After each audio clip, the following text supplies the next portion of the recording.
नमस्कार, वेलकम। स्वागत है आपका द आउटस्टैंडिंग गुरुकुल में। जैसा कि आपको पता है कि हम कॉमर्स नेट जेआरएफ के लिए कम्प्लीटली फ्री बैच रन कर रहे हैं, उसमें यूनिट 1 की क्लासेस अभी चल रही हैं। तो हमने पिछली क्लासेस में बिजनेस इन्वायरमेंट, उसकी नेचर, इम्पॉर्टेंस और टाइप्स ऑफ बिजनेस इन्वायरमेंट को इन डिटेल में किया था। केवल जो मैक्रो इन्वायरमेंट वाला पोर्शन था वो रह गया था, जिसको हम आज डिटेल में करने वाले हैं। तो आइए क्लास को आगे बढ़ाते हैं। ये मेरे बारे में कुछ इन्फॉर्मेशन है जो आप पढ़ सकते हैं। वीडियोस में हमने इकोनॉमिक इन्वायरमेंट को थोड़ा सा पढ़ा है, पर क्योंकि कुछ लोग नए होंगे इसलिए इसको एक बार समझा देते हैं इकोनॉमिक इन्वायरमेंट का मतलब क्या है। तो बस आपको इतना समझना है आसान भाषा में कि जो मॉनेटरी टर्म्स की चीज़ें हैं जिससे आपका बिजनेस इफेक्ट हो, जैसे ऐसी चीज़ें जो किसी ना किसी तरह से पैसे से जुड़ी हुई या इकोनॉमी से जुड़ी हुई। जैसे आपकी कंट्री में जो इकोनॉमिक स्ट्रक्चर है वो कैसा है, कि कैपिटलिस्ट है, सोशलिस्ट है या मिक्स्ड इकोनॉमी। जैसे हमको पता है कि इंडिया में मिक्स्ड इकोनॉमी, अभी ये क्या है ये चीज़ें आगे समझेंगे, पर आप समझिए कैसा इकोनॉमिक स्ट्रक्चर है, इन्फ्लेशन रेट क्या है कंट्री का, एम्प्लॉयमेंट स्ट्रक्चर कैसा है, कंज्यूमर के पास इनकम कितनी, क्योंकि ये सारी चीज़ें अल्टीमेटली आपके बिजनेस को इफेक्ट करेंगी।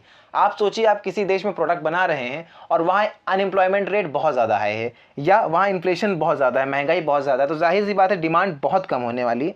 तो ये सारे फैक्टर्स आपके बिजनेस को इफेक्ट करेंगे।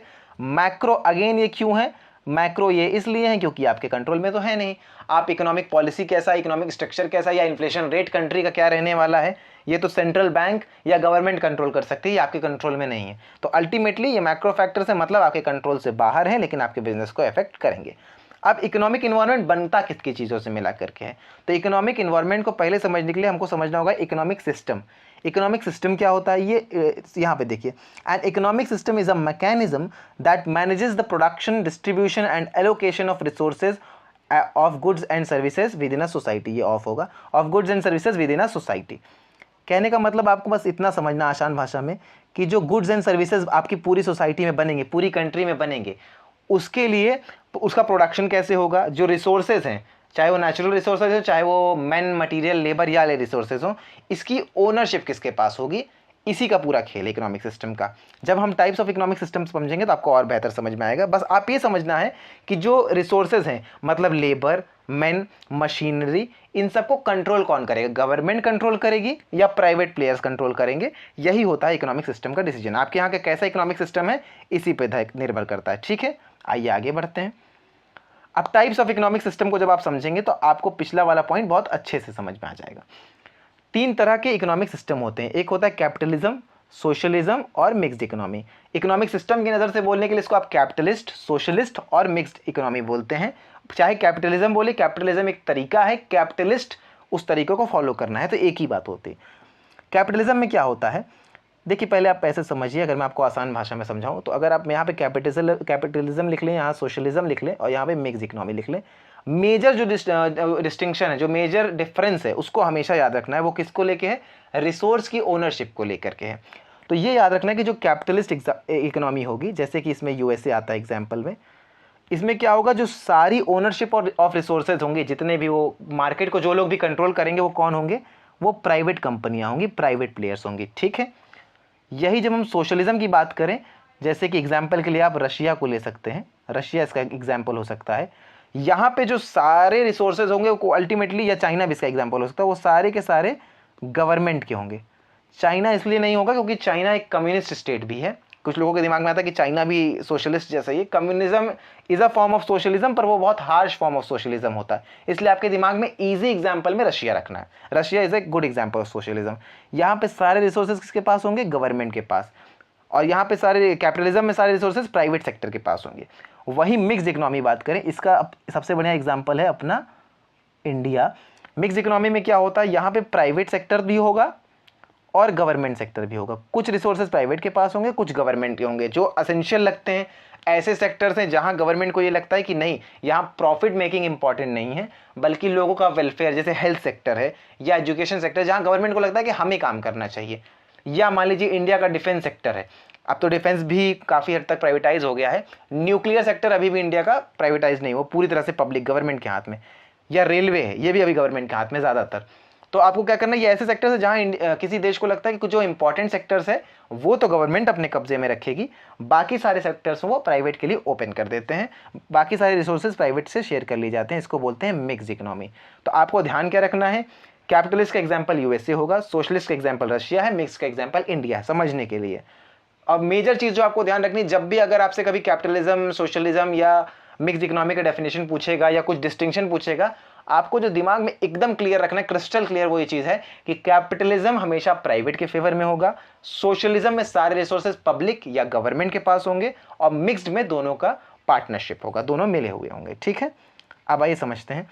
Capitalism generally features the private ownership of means of production. Means of production किसके पास है? प्राइवेट के पास है। And a market of economy for coordination. Corporate capitalism refers to capitalist marketplace characterized by the dominance of hierarchical और bureaucratic corporations। ये बड़ी बड़ी कंपनियां होंगी, यही पूरी तरह से मार्केट को वो करेंगी, कैप्चर करेंगी। जैसे एलॉन मस्क की कंपनी है एक्स, या स्पेस लिंक जो यूएसए में चलती है, तो वहाँ पे पूरी तरह से मार्केट, वहाँ पे स्पेस सेक्टर भी, बाकी सब कुछ प्राइवेटाइज्ड है, तो प्राइवेट सेक्टर कहीं भी पार्टिसिपेट कर सकता है। गवर्नमेंट इंटरफेयर ही नहीं करती कैपिटलिस्ट इकोनॉमी में। गवर्नमेंट केवल आपको इंफ्रास्ट्रक्चर बना करके दे देगी बिजनेस करने के लिए, आप बिजनेस करिए, ना वो उस पर कोई लोड लगाने आएंगे, ना बीच में इंटरफेयर करने आएंगे। वहीं सोशलिज्म सेक्टर की बात करें तो economic and political philosophy encompassing diverse economic and social systems characterized by social ownership. देखिए, सोशल ओनरशिप कहिए, गवर्नमेंट ओनरशिप कहिए, एक ही बात है। सोशल ओनरशिप का मतलब होता है कि सोसाइटी के पास सारे रिसोर्सेज होते हैं, तो अल्टीमेटली सोसाइटी गवर्नमेंट चूज करती है, इसलिए गवर्नमेंट के पास सारे रिसोर्सेज रहते हैं। मीन्स ऑफ प्रोडक्शन किसके पास है? गवर्नमेंट के पास है, ये मैं आपको समझा चुका। मिक्स इकोनॉमी में no precise definition of a mix economy. Mix economy क्योंकि एक मिक्स तरीका है, इसके पीछे कोई आइडियोलॉजी नहीं है, बस ये है ना कि we take the benefit of all. जैसे गौतम बुद्ध कहते थे कि हमेशा मध्यम मार्ग अच्छा होता है किसी भी एक्सट्रीम में जाने से, तो उसी तरीके से वी टेक क्या करते हैं, हम लोग क्या करते हैं कि हम लोग प्राइवेट के, कैपिटलिज्म के भी बेनिफिट लेते हैं कि प्राइवेट सेक्टर को भी लाने देंगे, ताकि देखिए किसी भी सेक्टर में, अब ऐसे समझिए, प्राइवेट सेक्टर होने का और पब्लिक सेक्टर होने का नुकसान और फायदे क्या है। पब्लिक सेक्टर होने का फायदा ये है कि ये वेलफेयर के लिए काम करेगा, ये वेलफेयर के लिए काम करेगा, और प्राइवेट सेक्टर प्रॉफिट के लिए काम करता है। लेकिन प्राइवेट के लिए फ़ायदा क्या है कि काम बढ़िया से करते हैं, इनकी काम की क्वालिटी कई गुना बेहतर होती है पब्लिक सेक्टर से, यहाँ पे करप्शन के चांस नहीं होते। तो ये सारे बेनिफिट है, तो हमने कहा कि एक को क्यों ले, कैपिटलिज्म की तरफ जाने या सोशलिज्म की तरफ जाने से अच्छा है हम दोनों के बेनिफिट्स को ले लेते हैं। इसलिए इंडिया का market structure mixed economic structure है, इसकी कोई प्रॉपर डेफिनेशन नहीं है, पर आपको ये समझना है कि दोनों का मिक्सचर है। ठीक है, आगे बढ़ते हैं। अब economic planning in India, economic system समझ लिया इंडिया में। अब कोई पूछे इंडिया का इकोनॉमिक सिस्टम कैसा है, तो इंडिया के पास मिक्स्ड इकोनॉमिक सिस्टम है। अब बात करते हैं इकोनॉमिक प्लानिंग इन इंडिया, मतलब हम कैसे प्लान करें। जब हमने ये तो तय कर लिया कि हमको मिक्स्ड इकोनॉमी रखनी है, लेकिन ये धीरे धीरे इवेंचुअली हमने डेवलप किया। पहले हमारे यहाँ प्राइवेट फॉर्म्स भी नहीं अलाउड थी, तो कैसे कैसे इंडिया में इकोनॉमिक प्लानिंग बढ़ी है, उसके लिए हम 1947 में आज़ाद हुए, 51 में हमारे पास स्टेबल गवर्नमेंट आ गई, अपनी गवर्नमेंट आ गई, जहाँ पे हमने फर्स्ट 5 ईयर प्लान लॉन्च किया। ये याद रखना है, 5 ईयर प्लान्स इंपॉर्टेंट है। उसके अंदर आपको नहीं पढ़ना, बस आपको पता होना चाहिए कि कितने 5 ईयर प्लान्स बने। तो कुछ बातें ध्यान रखने हैं। प्लानिंग कितने ईयर की होती थी? 5 ईयर की, इसीलिए इसका नाम 5 ईयर प्लान है। टोटल कितने 5 ईयर प्लान्स बने? तो ये याद रखने कि 12 5 ईयर प्लान्स बने, 12 5 ईयर प्लान्स बने हैं इंडिया में। फिर कौन बनाता था 5 ईयर प्लान्स, अगर ये पूछा जाए तो आपको याद रखना कि एक बॉडी थी प्लानिंग कमीशन, जिसने 2017 तक के लिए प्लान बनाया था। ठीक है, 2012 से 2017, 2012 से 2017 जो था, एक सेकेंड, 2012 से 2017 जो था, वो जो टाइम पीरियड था वो किसके लिए था? 12 5 ईयर प्लान के लिए। ठीक है, अब एक सेकेंड, अब बात करते हैं, ये रहा 17। अब बात करते हैं कि प्लानिंग कमीशन अब कहाँ है। तो अब आपको ये याद रखना है कि प्लानिंग कमीशन हटा दिया गया है, जो नरेंद्र मोदी की गवर्नमेंट थी उसमें 2015 में एक सेपरेट बॉडी बनाई है जिसका नाम है नीति आयोग। ये आपको याद रखना, नीति आयोग। इसके बारे में हमको भी आगे पढ़ना पड़ेगा, ये सिलेबस का पार्ट होगा आगे, अभी नहीं है, आगे पढ़ना पड़ेगा। नीति आयोग क्या है? 2015 में बनाई गई बॉडी है, इसने प्लानिंग कमीशन को रिप्लेस किया है। तो क्वेश्चन बन सकता है कि which body replace planning commission, तो आपको याद रखना नीति आयोग। क्या इंडिया में अब प्लानिंग नहीं होती? ऐसा नहीं है, इकोनॉमिक प्लानिंग आज भी इंडिया में होती है, लेकिन पहले प्लानिंग कमीशन करता था, अब नीति आयोग करता है। पहले फिक्स 5 ईयर्स के लिए होती थी कि 5 साल के लिए ही प्लान होंगे, first 5 year plan, second 5 year plan, ऐसे 5-5 साल के लिए प्लान होते थे। अभी क्या है कि कुछ शॉर्ट टर्म प्लान्स होते हैं, कुछ मीडियम टर्म होते हैं, कुछ लॉन्ग टर्म होते हैं। ये नीति आयोग का काम है। ठीक है, एक क्वेश्चन और बन सकता है, अगर वो आपका जो पेपर 1 का सेक्शन है कि नीति आयोग का चेयरमैन कौन होता है, तो याद रखना नीति आयोग का चेयरमैन हमेशा प्राइम मिनिस्टर होता है। चलिए अब वापस आते हैं टॉपिक पे। टॉपिक क्या था? Economic planning in India. तो फर्स्ट 5 ईयर प्लान हुआ, 12 5 ईयर प्लान बनाया 2012 से 2017, ये मैं आपको बता चुका हूँ। बीच में कुछ एनुअल प्लान्स भी आए थे। देखिए बीच में इमरजेंसी लग गई थी इंडिया में, फिर बीच में मोरारजी देसाई की गवर्नमेंट 2-3 साल के लिए आई थी। ये आपके लिए इंपॉर्टेंट नहीं है, बस एक बार आपको पता होना चाहिए कि क्या, अगर पूछा जाए कि क्या 5 ईयर प्लान्स कभी ब्रेक हुए हैं, तो आपको ये पता होना चाहिए कि हाँ बीच में 5 ईयर प्लान्स ब्रेक हुए थे, एनुअल प्लान्स आए थे, मतलब उसमें साल भर की प्लानिंग होती थी। इकोनॉमिक प्लानिंग है क्या, या प्लान्स हैं क्या? प्लान का मतलब ये है कि हम अगले 5 साल के लिए तय करते हैं, नेक्स्ट 5 ईयर्स के लिए तय करते हैं कि हम किस तरह से बात करने वाले हैं, किस तरह से ग्रो करने वाले हैं। जैसे जब हम लोग आज़ाद हुए तो हमें सबसे पहले ज़रूरत थी भाई अपने आप को सस्टेनेबल बनाने के लिए, तो हमने सोचा एग्रीकल्चर सेक्टर पे काम करेंगे, फिर लगा नई नई इंडस्ट्रीज़ पे काम करेंगे, लेटर स्टेजेस पे हम सर्विस सेक्टर की तरफ शिफ्ट हो गए। तो किन सेक्टर्स में हम पैसा लगाने वाले हैं, किन सेक्टर्स में हम डेवलपमेंट का काम करने वाले हैं, ये सब किस लिए किया जाता है? इकोनॉमिक प्लानिंग में। क्यों किया जाता है? अगर रीज़न पूछा जाए तो सिंपल सा रीज़न है, to raise the level of living of people, मतलब जो लिविंग स्टैंडर्ड है लोगों का उसको बढ़ाने के लिए, इंडिया को इकोनॉमिक ग्रोथ देने के लिए। ये सब चलता रहा, 5 ईयर प्लान्स चलते रहे। हम एक सोशलिस्ट कंट्री, मतलब ऑन पेपर नहीं पर मोस्ट ओवर हम एक सोशलिस्ट कंट्री थे 1990 तक। क्यों? तब तक हमारे पास प्राइवेट फर्म्स नहीं अलाउड थी, बहुत सारे सेक्टर्स गवर्नमेंट के लिए रिजर्व थे। 1991 में एक पॉलिसी आती है, आप सब कॉमर्स के हैं तो मोस्ट प्रोबेबली आपने पढ़ा ही होगा, इसको बोलते हैं LPG, लिबरलाइजेशन, प्राइवेटाइजेशन, ग्लोबलाइजेशन। ये पॉलिसी आती है। इस पॉलिसी में क्या तय होता है कि गवर्नमेंट ने अपनी यहाँ पे आके अपनी पॉलिसी को ड्रास्टिकली चेंज कर दिया, इकोनॉमिक पॉलिसी को। मतलब अब तक जो हम थोड़ा सोशलिस्ट की तरफ झुके हुए थे, अब हमने कैपिटलिस्ट के लिए मार्केट अपनी ओपन कर दी कि नहीं, अब प्राइवेट फर्म्स भी आएंगे, लाइसेंस को थोड़ा ईजी कर देंगे ताकि प्राइवेट फर्म्स पार्टिसिपेट कर सकें। ठीक है, आगे बात करते हैं क्यों करने की जरूरत है। 5 साल पहले से क्यों प्लान बना के बैठे कि हमको 5 साल में ये करना है, इंफ्रास्ट्रक्चर पे ध्यान देना है या इस सेक्टर पे ध्यान देना है। उसके पीछे रीज़न है। सबसे पहला रीज़न, देश आज़ाद हुआ था तो कंट्री को आपको ग्रो कराना था। तो अगर आपके पास कोई प्लान ही नहीं होगा, अगर आप UGC नेट की प्लानिंग तैयारी कर रहे हो कि हमको दिसंबर वाला अटेम्प्ट देना है, तो जो सीरियस बच्चे हैं वो आज से, अभी से, नहीं तो अगले 10 दिन से लग जाएंगे, क्योंकि उनको पता है कि 5 से 6 महीना किसी भी कॉम्पिटेटिव एग्जाम के लिए चाहिए, तब आप बढ़िया से तैयारी कर पाते। अगर आपने कोई प्लान ही नहीं बनाया कि मैं कौन सा सब्जेक्ट कब खत्म करूंगा, इस यूनिट को यहाँ से देखूंगा या इस वीडियोस को यहाँ से देखूंगा, ये लेक्चर यहाँ से कंप्लीट करूंगा, पूरा प्लान बनाएंगे तब आपको एक गोल अचीव कर सकते हैं। वैसे ही अगर आप चाहते हैं कि आपके देश की GDP बढ़े, पर कैपिटा इनकम को बढ़ाना है, तो उसके लिए आपको पहले से प्लानिंग करनी होगी। तो पहला ऑब्जेक्टिव क्या है इकोनॉमिक प्लानिंग का, कि हमको इकोनॉमिक डेवलपमेंट करनी थी, इकोनॉमिक को ग्रोथ करना था। दूसरा था सेल्फ सफिशिएंसी। देखिए सेल्फ सफिशिएंसी एक बहुत बड़ा मुद्दा। आज भी आप एक स्कीम सुनते होंगे, इसका नाम है आत्मनिर्भर भारत।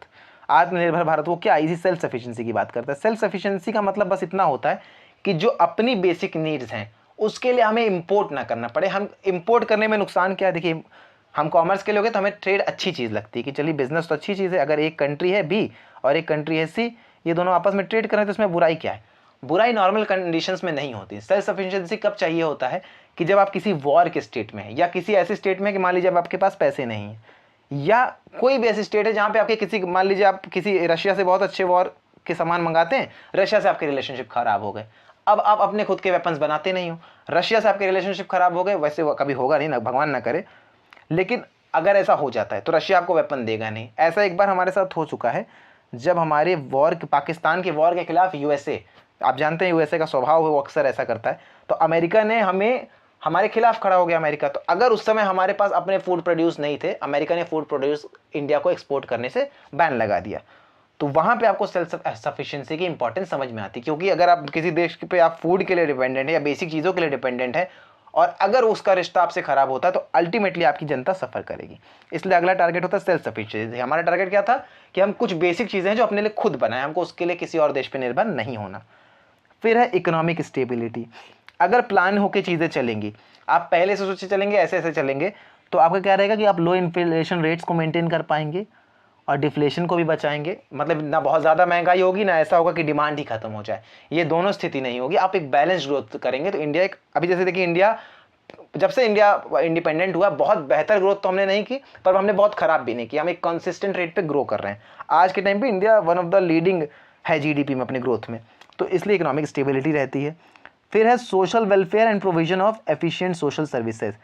सामाजिक फ़ायदे के लिए, सामाजिक वेलफेयर के लिए। जैसे अगर आपने सब कुछ प्लानिंग की है तो प्लानिंग आप ऐसा करोगे कि सिर्फ ऐसा नहीं कि खाली GDP बढ़ती रहे, GDP बढ़ती रहे, आप ये भी देखोगे कि लेबर वेलफेयर भी हो।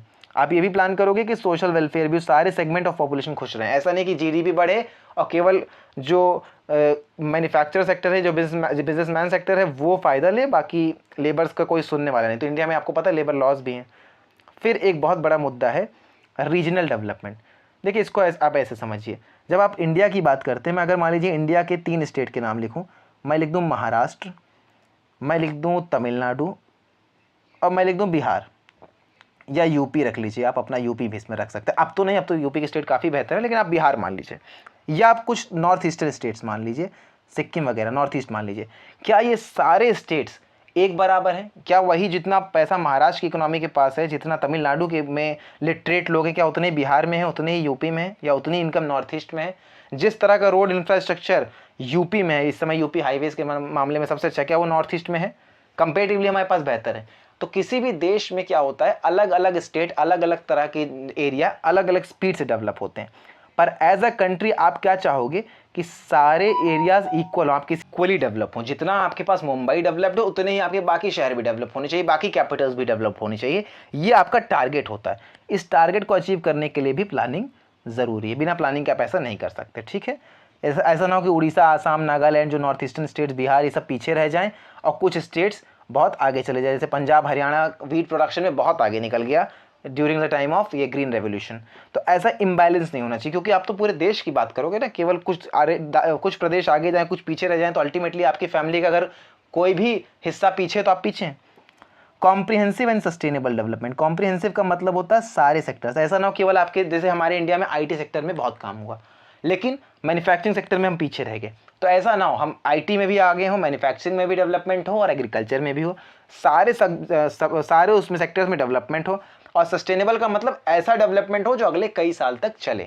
सस्टेनेबल का मतलब क्या होता है सस्टेनेबिलिटी का, कि हम ऐसे रिसोर्सेज को यूज़ करें कि हम तो यूज़ करें, आगे आने वाली जनरेशन भी उसको यूज़ कर सके, वो लॉन्ग टर्म में भी साथ रहे।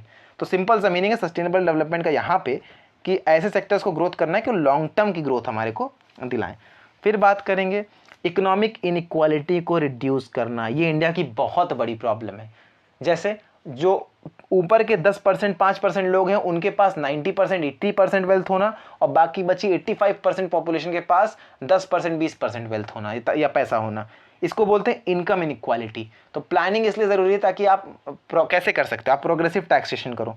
मतलब जो अमीर लोग हैं उनसे ज़्यादा टैक्स लीजिए, जो फाइनेंशियली पुअर उनसे ज़्यादा टैक्स ना लिया जाए या कम लिया जाए। जैसे इंडिया में प्रोग्रेसिव टैक्सेशन ही है। तो इससे क्या करेंगे, आपने अमीरों से टैक्स लिया, उससे रोडें बनवाई या उससे बेसिक फैसिलिटीज़ दी, जिसका बेनिफिट पुअर लोग उठा रहे हैं, गरीब लोग उठा रहे हैं। तो इससे एक तरह की इकोनॉमिक इक्वालिटी बनती है, पर ऐसा भी बहुत इसमें काम होने की ज़रूरत है।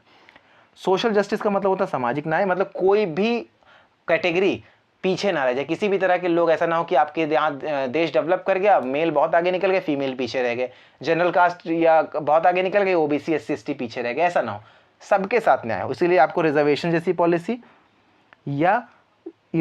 पॉलिसी सब इन सब तरह की पॉलिसीज़ को इम्प्लीमेंट करना पड़ता है। और दूसरा सबसे बड़ा target, increase standard of living. कोई भी कंट्री ग्रो कर रही है, इससे पता चलता है कि लोगों का रहन सहन कैसा है। जैसे पिछले 100 साल पहले आपकी जो स्थिति थी, अगर आज भी आपकी स्थिति वही है कि आपके यहाँ लोगों के पास पहनने के लिए कपड़े नहीं, खाने के लिए सामान नहीं है, तो इसका मतलब आपका कोई ग्रोथ नहीं हुआ, आप फिगर्स में वो कितना भी दिखे। हालांकि ऐसा नहीं है, we have improved a lot, आगे और स्कोप है। अब बात करते हैं इकोनॉमिक रिफॉर्म्स की, जो मैं 1991 की बात कर रहा था। तो इसको देखिए, इसमें आपको ये PDF आपको पढ़ने के लिए आप पढ़ लीजिएगा, मैं आपको आसान भाषा में समझा देता हूँ। बस ये याद रखना किसने दिया है इकोनॉमिक रिफॉर्म्स। तो ये policies by Narasimha Rao government, PV Narasimha Rao की गवर्नमेंट थी उस समय जब ये पॉलिसी आई है। और उस समय आपके फाइनेंस मिनिस्टर कौन थे, तो FM थे उस समय मैं आपके, जो पिछले प्रधानमंत्री भी रहे, डॉक्टर मनमोहन सिंह, ठीक है।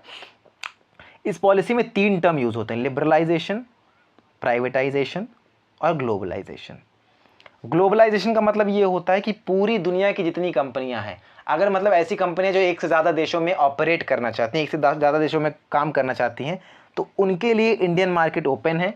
वो आएँ, यहाँ ब्रांचेस खोलें, यहाँ ऑफिसेस खोलें, अपना काम करें। जैसे आप इंडिया में हो, आपको एडिडास का शोरूम आराम से मिल जाएगा, Adidas is not an Indian company, या ऐसे किसी भी विदेशी ब्रांड का आपको आराम से वो मिल जाएगा। दूसरा है प्राइवेटाइजेशन। ऐसे सेक्टर्स जो गवर्नमेंट के लिए रिजर्व थे, अब उनको क्या किया गया, प्राइवेट्स के लिए खोला गया कि नहीं, प्राइवेट सेक्टर भी इन सब में पार्टिसिपेशन कर सकते हैं। जैसे टेलीकॉम सेक्टर खोला गया, बाकी सेक्टर खोले गए कि अब इसमें प्राइवेट भी इन्वेस्टमेंट कर सकते हैं। मतलब बैंक्स जैसे था, पहले मान लीजिए केवल पब्लिक बैंक्स थी, तो अब क्या किया, धीरे धीरे उसमें प्राइवेट बैंक को भी अलाउ कर दिया, बाकी लोगों को भी अलाउ कर दिया, तो प्राइवेट सेक्टर भी आ सकता है। ये क्या है, लिबरलाइजेशन। बिना लिबरलाइजेशन के ना प्राइवेटाइजेशन हो सकता है, ना ग्लोबलाइजेशन हो सकता है। समझिए लिबरलाइजेशन का मतलब क्या है। लिबरल होने का मतलब होता है आसान पॉलिसी होना, ईजी पॉलिसी होना। इंडिया में आपको पता है डॉक्यूमेंटेशन का प्रोसेस बहुत ज़्यादा है, बहुत लंबा है। तो गवर्नमेंट ने एलपीजी रिफॉर्म में क्या किया कि अगर आपको कोई कंपनी खोलना चाह रहे हैं या कोई इंडस्ट्री खोलना चाह रहे हैं या इंडिया में एंटर होना चाह रहे हैं, तो जो लाइसेंस है ना, लाइसेंसिंग का काम, पहले लाइसेंस लगता था हर चीज़ के लिए, इस लाइसेंसिंग के प्रोसेस को बहुत ईजी कर दिया। बहुत सारी चीज़ों में आपको लाइसेंस नहीं लगेगा। अगर कुछ स्पेशल काम के लिए, अगर आप मान लीजिए डिफेंस में काम कर रहे हैं या वेपन में काम कर रहे हैं, तो लाइसेंस लगेगा भी, तो उसकी पॉलिसी बहुत ईजी होगी। आप बहुत आसानी से लाइसेंस इशू करा सकते हो ताकि इससे बिजनेस को प्रमोशन मिले। तो ये थी आपकी पूरी एलपीजी पॉलिसी, ठीक है। ये हो गया इकोनॉमिक एनवायरनमेंट। अब बात करते हैं पॉलिटिकल एनवायरनमेंट की। पॉलिटिकल एनवायरनमेंट में खाली आपको इतना समझना है कि relationship between government and business. यहाँ बिजनेस का मतलब केवल आपका बिजनेस या किसी एक बिजनेस की बात नहीं हो रही, मतलब बिजनेस का मतलब बिजनेस वर्ल्ड, बिजनेस की तरफ गवर्नमेंट का आउटलुक क्या है, पॉलिसीज क्या है। मान लीजिए किसी तरह के बिजनेस को गवर्नमेंट, जो पर्टिकुलर पॉलिटिकल पार्टी या गवर्नमेंट है, वो प्रमोट करना चाह रही है। जैसे इस समय इंडिया रिन्यूएबल एनर्जी की तरफ बढ़ रहा है, अगर आप इसी सेक्टर में काम करते हैं तो ये आपके लिए प्रॉफिटेबल है। अगर किसी सेक्टर को गवर्नमेंट ऐसा है जिसके खिलाफ गवर्नमेंट काम कर रहा है या जिसको गवर्नमेंट कम पसंद कर रहा है, आप उस सेक्टर में काम कर रहे हैं, तो आपका प्रॉफिट कम होगा, आपकी ग्रोथ कम होगी या ना के बराबर होगी। जैसे यूपी में कुछ पर्टिकुलर, जैसे बिहार में अल्कोहल बैन हो गया, तो अब जितने भी बिजनेस थे, जितने भी ऐसे बिजनेस थे जो अल्कोहल से जुड़े थे, बिहार में थे, उनका तो पर्टिकुलरली लॉस हुआ। क्यों? क्योंकि गवर्नमेंट और उस तरह के बिजनेस का रिलेशनशिप बेहतर नहीं था। तो जिस तरह का गवर्नमेंट का आउटलुक होता है, अल्टीमेटली वो आपको इफेक्ट करता है। इसी को बोलते हैं पॉलिटिकल एनवायरनमेंट, जहां पॉलिटिक्स यानी गवर्नमेंट, पॉलिटिकल पार्टी आपके बिजनेस को इफेक्ट करती है। उसका क्या आउटलुक है कुछ चीज़ों को लेके, वो डिपेंड करेगा कि आपका बिजनेस कैसे चलेगा। जैसे आप ज़्यादातर चाइना से माल इंपोर्ट करके मंगाते हैं और उससे ट्रेडिंग करते हैं। अब गवर्नमेंट का आउटलुक है कि आत्मनिर्भर भारत होना चाहिए या मेक इन इंडिया होना चाहिए। तो अब बिजनेसेस को अगर सस्टेन करना है तो उनको सामान इंडिया में भले वो ला करके असेंबल करके दिखा दे कि मेड इन इंडिया है, पर कुछ ना कुछ ऐसा करना पड़ेगा जिससे इंडिया वाला कंसेप्ट उसमें ऐड हो जाए, तभी बिजनेस फेवरेबल रहेगा। अगर ऐसा नहीं करते हैं तो अल्टीमेटली लॉस उठाना पड़ेगा। इसी को बोलते हैं गवर्नमेंट और बिजनेस के बीच का रिलेशनशिप या पॉलिटिकल इन्वायरमेंट। अगर ये फेवर में है आपके, आप ऐसे किसी बिजनेस में जिसके गवर्नमेंट फेवर में है, तब तो बहुत बढ़िया, आपकी ग्रोथ होगी। अगर आप किसी ऐसे बिजनेस में जिसका गवर्नमेंट का जिसके प्रति नेगेटिव आउटलुक है, तो आपके अल्टीमेटली लॉसेस होंगे, ठीक है।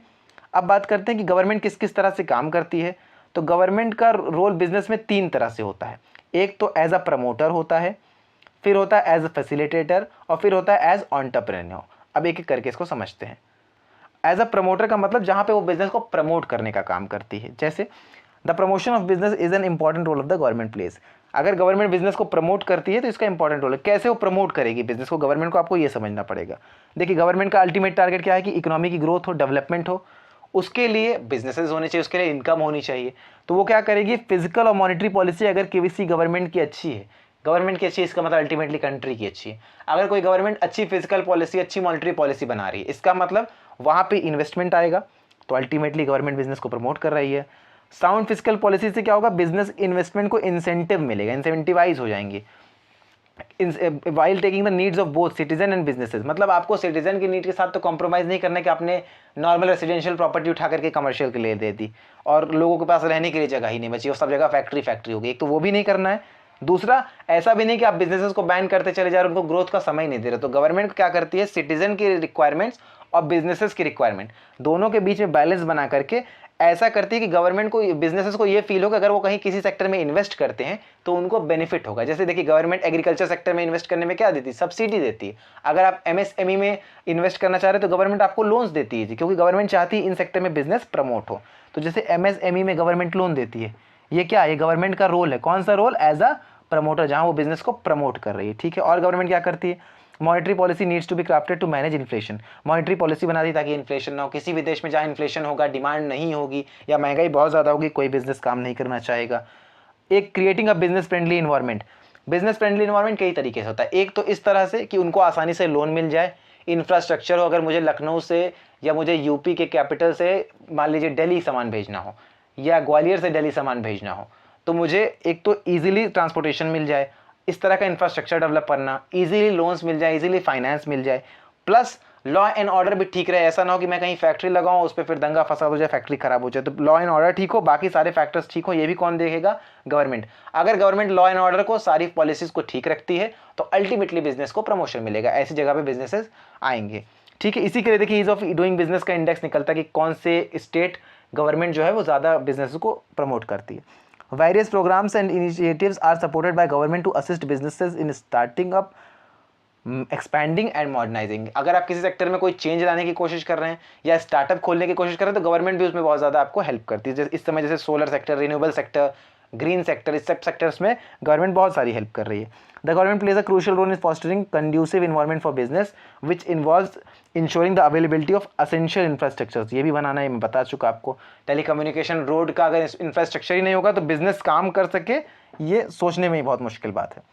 फिर बात करते हैं गवर्नमेंट का role as a facilitator, establishing and upholding the standards to promote fair competition. Facilitator मतलब जो चीज़ें चल रही है उसको आसानी से इजीली चलते देना। एक तो है कि आप प्रमोट कर रहे हो कि नहीं बिजनेसेस ज़्यादा बढ़ें, और एक फैसिलिटेटर का रूल है कि जो चीज़ें चल रही वो आसानी से चले। ऐसा ना हो कि जो चीज़ें चल रही उनको ही प्रॉब्लम हो। प्रमोशन से तो नई चीज़ें आएंगी या एग्जिस्टिंग चीज़ें एक्सपैंड करेंगी, फैसिलिटेशन से जो चीज़ें चल रही है वो मेंटेन रहेंगी एटलीस्ट। तो आपको देखना है कि फेयर कंपटीशन हो। इसी के लिए देखिए कंपटीशन कमीशन ऑफ इंडिया है जो आप यूनिट 9 में पढ़ेंगे अभी। लगातार कंपटीशन फेयर हो, कंज्यूमर्स के साथ कोई फ्रॉडलेंट एक्टिविटी ना हो, एक ये ध्यान देखना। दूसरा गवर्नमेंट का रेगुलेटरी रोल, जहाँ पे गवर्नमेंट ज़रूरत पड़ने पे बिजनेसेस को रेगुलेट करती है। अगर कोई ऐसी चीज़ हो रही जो इलीगल है या जो गलत है वहाँ पे गवर्नमेंट रेगुलेट करे। Moreover the government formulates a supportive legal framework for business. ऐसा लीगल फ्रेमवर्क बनाना, ऐसे लॉज बनाना जो अल्टीमेटली बिजनेस को फेवर कर रहे हैं। ठीक है, अब बात करते हैं थर्ड की, एज एन एंटरप्रेन्योर। एंटरप्रेन्योर का मतलब आप यहाँ पे, वैसे तो एंटरप्रेन्योर का मतलब ऐसा कोई आदमी होता है जिसके पास कोई यूनिक आइडिया होता है और उसको वो बिजनेस में कन्वर्ट कर दे। यहाँ पे एंटरप्रेन्योर का मतलब एक बिजनेस है। गवर्नमेंट कुछ सेक्टर में खुद बिजनेस करती है, जैसे सबसे बढ़िया इसका एग्जाम्पल है रेलवे। रेलवे में गवर्नमेंट खुद है, तो इसको बोलते हैं government as a entrepreneur. Government जब खुद बिजनेस करे, एक तो बिजनेस को प्रमोट कर रही है, दूसरा बिजनेस को फैसिलिटेट कर रही है कि चल रहे हैं सुखी से चलते रहे, आराम से चलते रहे। तीसरा है गवर्नमेंट खुद बिजनेस कर रही है। Government has the potential to enter the business world by investing in new ventures. कई ऐसे सेगमेंट्स होते हैं, देखिए गवर्नमेंट कब कब इन्वेस्ट करती है। एक तो न्यू वेंचर्स, ऐसे वेंचर्स जो नए हैं जहाँ पे प्राइवेट सेक्टर को अभी डर लग रहा है इन्वेस्ट करने से। रिन्यूएबल एनर्जी में अगर आपको इन्वेस्ट करना तो गवर्नमेंट करेगी, क्योंकि भाई प्राइवेट सेक्टर अभी थोड़ा सा अफ्रेड है। प्राइवेट सेक्टर पहले कोई रिटर्न देखता है, अगर देखता है उसमें प्रॉफिट आने के चांस हैं तो इन्वेस्ट करता, वरना नहीं करता। दूसरा कौन से सेक्टर में गवर्नमेंट बिजनेस करती है, जहाँ वेलफेयर करना है। जैसे हॉस्पिटल है, अगर कम रेट पे हॉस्पिटल चलाने हैं, मतलब ना के बराबर फीस लेनी है और लोगों के वेलफेयर के लिए हॉस्पिटल चलाने हैं, तो बहुत कम प्राइवेट फर्म्स ऐसा करती हैं। अगर टाटा वगैरह का एग्जांपल छोड़ दे तो जो CSR के लिए करते हैं बस उतना करते हैं, वरना ज़्यादातर वेलफेयर के लिए बिजनेसेस कौन करेंगे, गवर्नमेंट करेंगे, जहाँ पे लोगों का भला करना है। तीसरा, अगर कोई लॉन्ग टर्म इन्वेस्टमेंट है, जैसे आपका रोड्स है। रोड देखिए गवर्नमेंट क्यों बनाती है, क्योंकि रोड आज बनेगा, फिर उसमें 20 साल तक टोल टैक्स लिया जाएगा, तब जाके उसको रोड का इन्वेस्टमेंट वापस आएगा। प्राइवेट सेक्टर कभी इतने लंबे समय के लिए इन्वेस्ट नहीं करना चाहता कि मैं कोई इन्वेस्टमेंट आज करूं और मुझे 20 साल बाद उसका पैसा वापस मिले, जब तक उस पैसे की वैल्यू भी कम हो चुकी होगी, और तब मैं 20 साल बाद 21 साल बाद प्रॉफिट कमाऊं। इतने लंबे टर्म के लिए प्राइवेट नहीं इन्वेस्ट करेगी। तो इन 3-4 केसेस में government as a business role करती है, एज एन एंटरप्रेन्योर रोल करती है। The government can facilitate business funding को फैसिलिटेट करती है, एंटरप्रेन्योरशिप को प्रमोट करती है। गवर्नमेंट खुद तो करती है, दूसरों को भी प्रमोट कर रही है। और क्या कैसे प्रमोट करती है, टैक्स ब्रेक्स देके, सब्सिडीज देके। टैक्स ब्रेक का मतलब वो 3-4 साल का समय, जब गवर्नमेंट आपको कह देगी कि अगर आप इस सेक्टर में इस समय बिजनेस लगाते हैं तो अगले 4 साल तक आपको टैक्स नहीं देना पड़ेगा। ठीक है, अब अगले इन्वायरमेंट की बात करते हैं जो कि है लीगल इन्वायरमेंट। लीगल इन्वायरमेंट और पॉलिटिकल इन्वायरमेंट में अंतर क्या है, फिर मैंने पिछली वीडियो में बताया था। पॉलिटिकल इन्वायरमेंट मतलब गवर्नमेंट से लेना देना है, लीगल का मतलब लॉज से लेना देना है। जब से देश आज़ाद हुआ तब से तो कई बार गवर्नमेंट, कई पार्टियों की गवर्नमेंट बनी है, बिगड़ गई है। लॉज तो वही है जो पहले से चले आ रहे हैं। तो बहुत सारे लॉज हैं इंडिया में एग्जिस्ट करते हैं, जैसे पॉल्यूशन कंट्रोल पे है, आप ये देख सकते हैं। कंपनीज एक्ट 2013 है। ये सब एक्ट ऐसे हैं जो कि अल्टीमेटली बिजनेस को गवर्न करते हैं। तो ये भी आपके बिजनेस को क्या करेंगे, अफेक्ट करेंगे। बिजनेस लॉज हैं, कंपनी लॉज है, लीगल इन्वायरमेंट, ये सब कुछ आपकी कंपनीज को अफेक्ट करेंगे। कैसे, जैसे कंपनीज एक्ट 2013 है, ये क्या करती है, ये क्लियरली बताती है कि अगर आपको OPC बनानी है तो 1 आदमी होना चाहिए, अगर आपको प्राइवेट कंपनी बनानी है तो मेंबर मिनिमम इतने लोग होने चाहिए, पब्लिक कंपनी बनानी है तो मिनिमम 7 लोग होने चाहिए। ये सारे रूल्स एंड रेगुलेशन आपको कहाँ से पता चलेंगे, कंपनीज एक्ट से, यानी लॉ से। इस लॉ में कोई चेंज आता है, मान लीजिए अगर कहते कि अगर प्राइवेट पब्लिक कंपनी बनाने के लिए मिनिमम 7 लोग चाहिए थे, अब कंपनीज एक्ट में अभी तक ऐसा नहीं, मान लीजिए कोई चेंज आए कि अब 7 नहीं 10 आदमी चाहिए, तो अल्टीमेटली आपका बिजनेस इफेक्ट होगा ना। आपके पास 7 पार्टनर्स थे तो आपको 3 और लाने पड़ेंगे, या कह दें नहीं 7 नहीं 3 से ही काम चलेगा तो आप 3-4 कम करेंगे। तो कुल मिलाकर के ये आपके बिजनेस को इफेक्ट करते हैं। तो एक हो गया कंपनीज एक्ट। दूसरा कौन सा एक्ट है, कॉन्ट्रैक्ट एक्ट।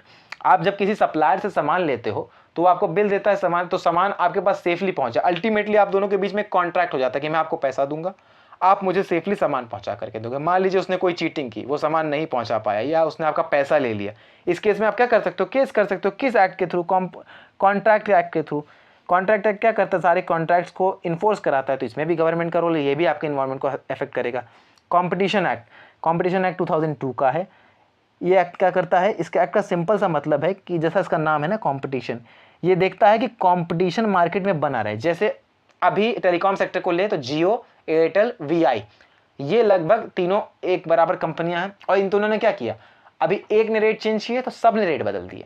तो अल्टीमेटली आपको दिख रहा है कि कंपटीशन कहीं ना कहीं खत्म हो रहा है। जब किसी सेक्टर में बहुत ज़्यादा कंपनी होती है ना, तो वहाँ कंपटीशन ईजी चलता है। कंपटीशन चलने से आपको फ़ायदा क्या होता है, जैसे किसी सेक्टर में जब ज़्यादा चीज़ें होती है, जैसे मान लीजिए आपके पास ऑनलाइन शॉपिंग की वेबसाइट्स बहुत ज़्यादा हैं, तो फ्लिपकार्ट को भी खूब सारे डिस्काउंट देना पड़ता है, अमेजॉन को भी देना पड़ता है, मिंत्रा को भी देना पड़ता है, अजियो को भी देना पड़ता है, क्योंकि उनको पता है अगर उन्होंने रेट हाई किया तो कंज्यूमर शिफ्ट हो जाएगा। तो कंपटीशन कमीशन क्या करता है, या कंपटीशन एक्ट ही आपको पढ़ेंगे। ये सारे एक्ट आपको लीगल इन्वायरमेंट में पढ़ने पड़ेंगे, इसलिए आपको अभी बहुत छोटे में इसको समझना है, क्योंकि यूनिट 9 का सिलेबस है सारे एक्ट। तो कंपटीशन एक्ट में बस ये देखते हैं कि कंपटीशन जो है वो प्रॉपर कंपटीशन चलता रहे। इसमें एक चेयरमैन होता है, 6 मेंबर्स होते हैं, ये सब आपको यूनिट 9 में भी पढ़ना ही है आगे, तो अभी इस पर ज़्यादा लोड मत लीजिए। फिर है कंज्यूमर प्रोटेक्शन एक्ट। हाँ, ये इंपॉर्टेंट है। देखिए, पहले ये 6 एक्ट थे, जैसे एग्रीकल्चर प्रोडक्ट्स और ग्रेडिंग मार्केटिंग एक्ट 1937। इसमें क्या देखते थे कि एग्रीकल्चर प्रोड्यूस जो है उसमें चावल की क्वालिटी क्या होनी चाहिए, गेहूं की क्वालिटी क्या होनी चाहिए। इंडियन स्टैंडर्ड्स ये क्या करती, कोई चीज़ को सर्टिफाई करती कि वो क्वालिटी के हिसाब से नहीं। ऐसे बहुत सारे एक्ट पहले थे। इतने एक्ट होने के बावजूद भी क्या हो रहा था कि कंज्यूमर को प्रॉब्लम आ रही थी। कंज्यूमर के इंटरेस्ट, कंज्यूमर या कस्टम, कंज्यूमर का मतलब वो होता है जो सामान को कंज्यूम करे, तो कंज्यूमर को या कस्टमर को प्रॉब्लम आ रही थी। तो इसके लिए पास किया गया कंज्यूमर प्रोटेक्शन एक्ट। यहाँ पे ईयर नहीं लिखा, ईयर है 1986, ईयर है 1986, इसको लिख लीजिएगा।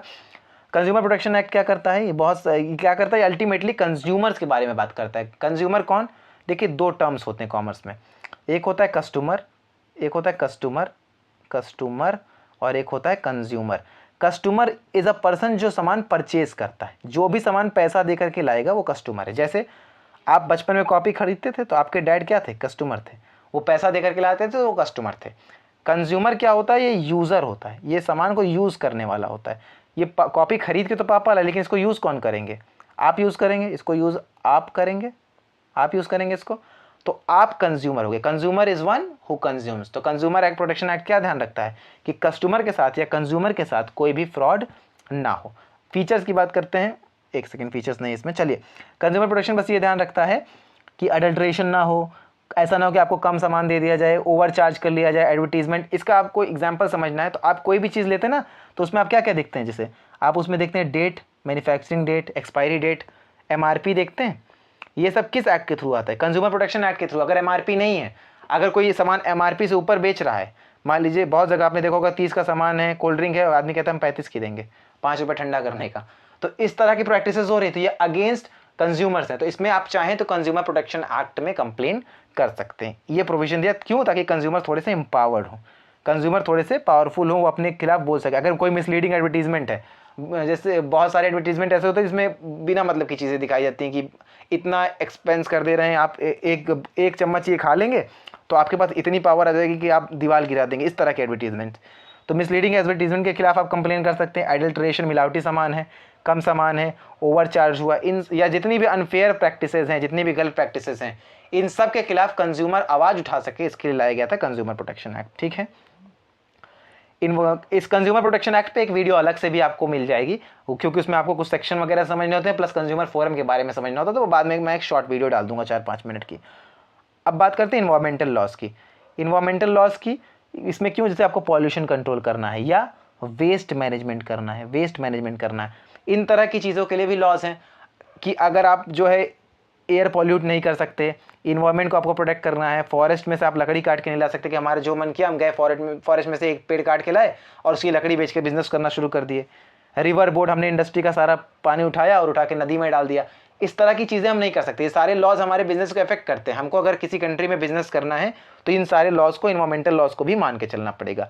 तो ये भी लीगल इन्वायरमेंट का एक कॉम्पोनेंट है। वेस्ट मैनेजमेंट में देखिए मैंने बताया ना, वेस्ट मैनेजमेंट में सॉलिड वेस्ट मैनेजमेंट बिल 2016 है, जहाँ पे क्या करते हैं कि अगर आप इसको वायलेट करते तो आपको 20,000 रुपये तक का फाइन देना पड़ेगा, तो अल्टीमेटली आपके बिजनेस को इफेक्ट करेगा। अब बात करते हैं सोशल एंड कल्चरल इन्वायरमेंट की। ये इन्वायरमेंट डायरेक्टली लॉस की तरह आपके ऊपर लागू नहीं होता, पर इनडायरेक्टली आपको इसको मानना ही पड़ेगा अगर आपको बिजनेस में सर्वाइव करना है। जैसे किसी कम्युनिटी की कोई बिलीफ है, जैसे वेजिटेरियंस हैं, अब उनका जो प्योर वेजिटेरियंस होते हैं कई बार वो मिक्स जगह पे नहीं खाना चाहते, मतलब ऐसी जगह नहीं खाना चाहते जहाँ वेज और नॉनवेज दोनों साथ में मिलता हो। तो अगर आपको उनको टारगेट करना है तो आपको बिजनेस आइडेंटिटी ऐसी रखनी पड़ेगी जहाँ पे आप क्या करेंगे कि आप प्योर वेज खाना दें या आप अलग से वेज की ग्रेडिंग करें। ठीक है, कस्टम्स है कहीं की ऐसी, जैसे कस्टम्स मतलब कहीं जो आपके परंपराएं चली आ रही हैं, जो रीति रिवाज चले आ रहे हैं, तो आपको उसको अल्टीमेटली ध्यान में रखना पड़ेगा। अगर किसी जगह पर किसी कलर को ख़राब मानते हैं या किसी तरह के प्रोडक्ट को ख़राब मानते हैं, जैसे इंडिया में पर्टिकुलरली बीफ को बहुत ख़राब मानते हैं, तो आपको अगर इंडिया में ट्रेड करना है तो इसको अवॉइड करना पड़ेगा, वरना आपकी कंपनी चल ही नहीं पाएगी। बिहेवियर होगा, norms and value. Social norms का मतलब होता है जैसे लॉज होते हैं, लॉज लीगल होते हैं, वो लिखे होते हैं। नॉर्म्स लीगल नहीं होते, लिखे नहीं होते, पर ये इनबिल्ट होते कि जैसे आपको बड़ों की इज्जत करनी है, सोशल नॉर्म है। अगर सोसाइटी में रहना तो आपको बड़ों को इज्जत देनी होगी, रिस्पेक्ट करना होगा। तो इसी तरह से कल्चरल नॉर्म किस जगह के कैसे हैं। अगर कहीं पे ऐसे नॉर्म्स हैं जहाँ पे आपको कुछ भी बेच सकते हैं, कैसा भी सामान खरीद सकते हैं, किसी भी तरह की ड्रेसेस बिक जाएंगी तो चल जाएगा। दूसरी जगह नॉर्म्स जहाँ ट्रेडिशनल सोसाइटी है वहाँ पे दूसरी तरह की ड्रेसेस या दूसरी तरह की चीज़ें बिकेंगी। वैल्यू सिस्टम कैसा है, कहीं पे एक शादी का वैल्यू सिस्टम है कि नहीं जी जीवन में एक बार शादी होगी तो 7 जन्म तक रहेगा। कहीं का वैल्यू सिस्टम ऐसा है कि वो हर 10 साल में 5 साल में चेंज होता है। कोई गलत या सही वो बात का विषय है। अभी की टॉपिक आपको ये है कि जैसा जैसा वैल्यू सिस्टम होगा वो अल्टीमेटली आपके बिजनेस को अफेक्ट करेगा। ठीक है, सोशोलॉजिकल फैक्टर्स आपको देखना पड़ेगा कि लोगों की लाइफस्टाइल कैसी है, बाइंग हैबिट कैसी है। एजुकेशन, कहीं पढ़े लिखे लोग ज़्यादा हैं जहाँ पे रीडिंग का शौक रखते हैं तो आप बुक्स बेचेंगे। अब एक सोसाइटी जो पूरी तरह से इलिटरेट है तो वहाँ बुक बेच के क्या करेंगे। रिलीजन कैसा है, जहाँ पे ज़्यादा हिंदू मेजोरिटी में वहाँ आपको वैसे सामान रखने पड़ेंगे, मुस्लिम मेजोरिटी वहाँ वैसे सामान रखना पड़ेगा। बिलीफ है, वैल्यूज़ है, डेमोग्राफिक्स, कहाँ मेल ज़्यादा है, फीमेल ज़्यादा है, पॉपुलेशन क्या है, एज सर्कल क्या है। अब मान लीजिए जैसे इंडिया अभी यूथ कंट्री है, तो इस समय आप ऐसा प्रोडक्ट बनाना चाहेंगे ना, ऐसी बिजनेस खड़ा करना चाहेंगे जो जिससे यूथ अट्रैक्ट हो। सोशल क्लास कैसी है, सेक्सुअलिटी कैसा है, एटीट्यूड कैसा, ये सारी बातें अफेक्ट करती हैं बिजनेस को। इसको बोलते हैं सोशो एंड कल्चरल इन्वायरमेंट। ठीक है, सोशल कल्चरल इन्वायरमेंट में एक और चीज़ आती है, social responsibility of business. Social responsibility of business का मतलब क्या होता है, जब आप किसी जगह पे काम करते हैं, अल्टीमेटली चाहे आप लोगों को हायर करें, चाहे आप नेचुरल रिसोर्सेज लें, चाहे आप मैन मेड रिसोर्सेज लें, अल्टीमेटली आप ले तो सबको सोसाइटी से रहें। तो एक मोरल कंसेप्ट ये कहता है कि जब आप सारे रिसोर्सेज सोसाइटी से ले रहे हो तो आपको सोसाइटी को कुछ वापस भी तो देना चाहिए, कुछ इन रिटर्न भी तो देना चाहिए। इसी को बोलते हैं सोशल रिस्पॉन्सिबिलिटी, मतलब बिजनेसेस की वो रिस्पॉन्सिबिलिटी जो सोसाइटी की तरफ है। अगर बिजनेस इस रिस्पॉन्सिबिलिटी को फुलफिल नहीं करते, आप मान लीजिए अपने एम्प्लॉय का ध्यान ना रखें या आप पॉल्यूशन का ध्यान ना रखें, आप तो आपका इंप्रेशन खराब बनेगा। वहीं अगर कोई फर्म है जैसे टाटा है, टाटा इसका बहुत बढ़िया एग्जांपल है। टाटा क्या करती है, अपना CSR बहुत अच्छे से यूज़ करती है, अपनी सोशल रिस्पॉन्सिबिलिटी बहुत अच्छे से निभाती है। वो पेड़ भी लगा रही है, वो कैंसर के लिए हॉस्पिटल भी चला रही है, या रिलायंस फाउंडेशन भी ये सब काम करते हैं। इससे क्या होता है कि पब्लिक में आपकी इमेज अच्छी जाती है। तो अगर आपको सोसाइटी में रहना है, किसी देश में ग्रो करना है, तो वहाँ के थोड़ा सा social contribution, social responsibility society की तरफ निभानी पड़ेगी। कॉर्पोरेट सोशल रिस्पॉन्सिबिलिटी क्या, यही जो मैं रिस्पॉन्सिबिलिटी कह रहा हूँ ना कि आपको अंदर से आना चाहिए कि नहीं हमने सोसाइटी से सब कुछ लिया है तो उसको कुछ रिटर्न भी करना चाहिए। लेकिन जब आप बिजनेस करने लगते हो तो आपका मेन एम प्रॉफिट हो जाता है, तब आपके दिमाग में ये बातें नहीं आती। तो इसके लिए इंडियन गवर्नमेंट ने क्या किया है, कॉर्पोरेट सोशल रिस्पॉन्सिबिलिटी को कंपलसरी कर रखा है। मतलब आपको कुछ 2% अपने कमाई का हिस्सा जो है वो उस पर खर्च करना पड़ेगा सोशल रिस्पॉन्सिबिलिटी पे। चाहे उसको डोनेट कर सकते हो, ग्रांट के फॉर्म में दे सकते हो, प्रोडक्शन और परचेजिंग की चीज़ में दे सकते हो, या डाइवर्स तरह की हायरिंग प्रैक्टिसेस की, मतलब कुछ ऐसे लोगों को भी हायर कर लिया जिनको खाली जो क्या बोलते हैं, मान लीजिए फिजिकली डिसेबल्ड हैं या ऐसा कुछ, इस तरह की हायरिंग से भी आप सोशल रिस्पॉन्सिबिलिटी अपनी फुलफिल कर सकते हो। अब एक टर्म है business ethics and corporate governance. कुछ लोगों का तो एक सब्जेक्ट ही रहा होगा कॉर्पोरेट गवर्नेंस ड्यूरिंग ग्रेजुएशन और पोस्ट ग्रेजुएशन। एथिक्स और कॉर्पोरेट गवर्नेंस को आपको समझने के लिए बस ये समझना कि बहुत बड़ा वास्ट टर्म है। आसान भाषा में एथिक्स मतलब आपकी मोरल प्रिंसिपल्स होते हैं, आपकी वैल्यूज़ होती हैं कि आप क्या समझते हो, क्या चीज़ें आपके हिसाब से सही हैं, क्या चीज़ें आपके हिसाब से गलत हैं। जैसे कुछ लोग सोचते हैं कि अल्कोहल का बिजनेस करना गलत है, क्योंकि अल्कोहल पीना गलत है तो अल्कोहल बेचना भी गलत है। एथिक्स हर आदमी की थोड़ा सा अलग अलग, सोसाइटी के हिसाब से एथिक्स तय होते हैं। जैसे इंडियन सोसाइटी में अल्कोहल को खराब माना जाता है, तो बिजनेस एथिक्स ये कहता है कि इस तरह का बिजनेस हमें नहीं करना चाहिए। या तो कैसे सप्लायर, कैसे कस्टमर से आप जुड़ेंगे, कैसे एम्प्लॉय से आप जुड़ेंगे, डिपेंड करता है आपकी बिजनेस एथिक्स पे, आप किस प्रिंसिपल्स पे, किस मोरल्स पे काम कर रहे हैं। वहीं कॉर्पोरेट गवर्नेंस तो एक अलग प्रिंसिपल है। कॉर्पोरेट गवर्नेंस बस ये कहता है कि जो कंपनी की गवर्नेंस है वो शेयर होल्डर को यानी मालिक को ना करके बल्कि जो बोर्ड ऑफ डायरेक्टर्स है, जो अपने अपनी फील्ड के एक्सपर्ट हैं, बोर्ड ऑफ डायरेक्टर्स हैं, उनको करना चाहिए। इससे क्या होगा, शेयर होल्डर्स का इंटरेस्ट बना रहेगा, जितने भी स्टेक होल्डर्स हैं उनका इंटरेस्ट बना रहेगा। एक और चीज़ देखिए मिल गई, स्टेक होल्डर और शेयर होल्डर के बीच का डिफरेंस। जिसको पता होगा वो ज़रूर कमेंट करे कि स्टेक होल्डर। देखिए अगर आपने यहाँ तक वीडियो देखी है तो आपको वीडियो समझ में आ रही है, अच्छा लग रहा है, तो प्लीज़ चैनल को सब्सक्राइब करिए, वीडियो को अपने दोस्तों तक शेयर करिए। अभी नया चैनल है इसीलिए हम पूरा तरह से फ्री इनिशिएटिव चला रहे हैं ताकि आप कुछ सीख सकें और हम भी थोड़ा ग्रो हो सके। तो आपकी रिस्पॉन्सिबिलिटी बनती है, जैसे सोसाइटी के प्रति उनकी रिस्पॉन्सिबिलिटी थी ना कि बिजनेसेस कुछ उनको पे बैक करें, वैसे ही जब हम फीस नहीं लेते, कंप्लीटली फ्री कोर्स रन करते हैं, तो ये आपकी रिस्पॉन्सिबिलिटी बनती है कि आप हमें ग्रो करने में सपोर्ट करें। चलिए एक पॉइंट ये दिमाग में आ गया, देखिए ये पूछ सकता है स्टेक होल्डर और शेयर होल्डर में डिफरेंस क्या है। स्टेक होल्डर को आपको मैं एक शब्द बता दे रहा हूँ, इससे हमेशा आप समझ जाएंगे, इंटरेस्ट। जिस किसी का भी आपके बिजनेस में इंटरेस्ट है वो स्टेक होल्डर है। शेयर होल्डर एक तरह का स्टेक होल्डर है। शेयर होल्डर मतलब जिसने भी आपके बिजनेस का शेयर ले रखा है।